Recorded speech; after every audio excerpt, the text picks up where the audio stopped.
HEIG VD Ouvre-toi, les portes s'ouvrent sur un laboratoire avec Carl Schmitt. Bonjour. Bonjour, avec grand plaisir. Je vous accueille ici au laboratoire de biomécanique du mouvement humain, qui est un laboratoire qui touche de très près les éléments de la microtechnique. C'est une filière qui est très multidisciplinaire, donc qui touche un mot-clé qui est souvent donné, la robotique, ou tout ce qui est mécatronique, mécanique, électronique et informatique.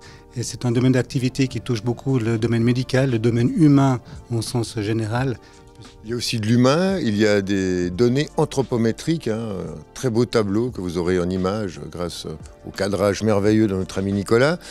Pourquoi avoir des représentations humaines ici? Quel est le lien? Le médical est très largement utilisé en microtechnique, tout ce qui est medical device. Donc là, c'est un cours associé aux théories de tout ce qui est mécanique du mouvement, dynamique, cinématique, pour pouvoir notamment mesurer quels sont les efforts articulaires nécessaires par exemple pour les orthopédistes ou pour définir après les orthèses ou les prothèses qui sont nécessaires pour les thérapies dans ce domaine-là. Il y a une espèce de pyramide comme ça de relations entre les hôpitaux, entre les écoles de santé et nous ici, les écoles d'ingénieurs.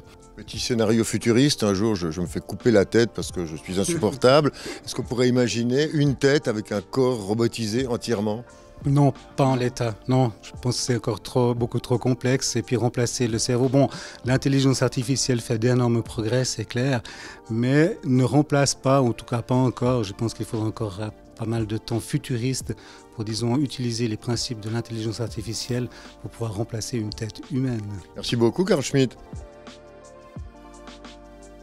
La filière microtechnique avec Aurélia Fouquet, bonjour. Bonjour. Quel est votre rôle ici? Alors maintenant j'ai plus de rôle officiel ici dans ce laboratoire, mais auparavant j'étais co-responsable du laboratoire de biomécanique et autrement j'ai été étudiant il y a fort longtemps. Votre projet c'était quoi?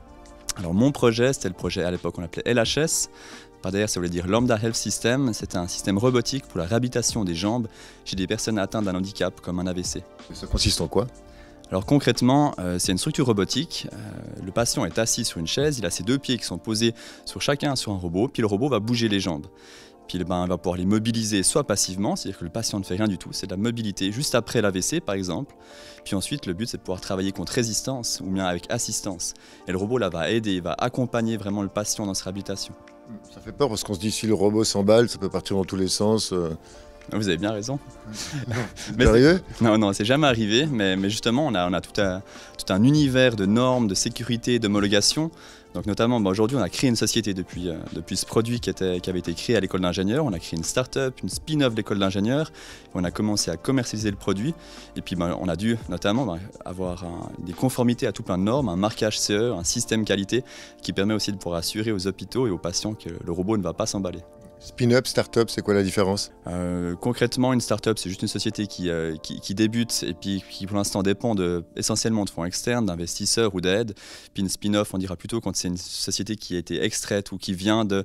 Donc typiquement, on est né de par l'école d'ingénieurs. Merci beaucoup. Un plaisir.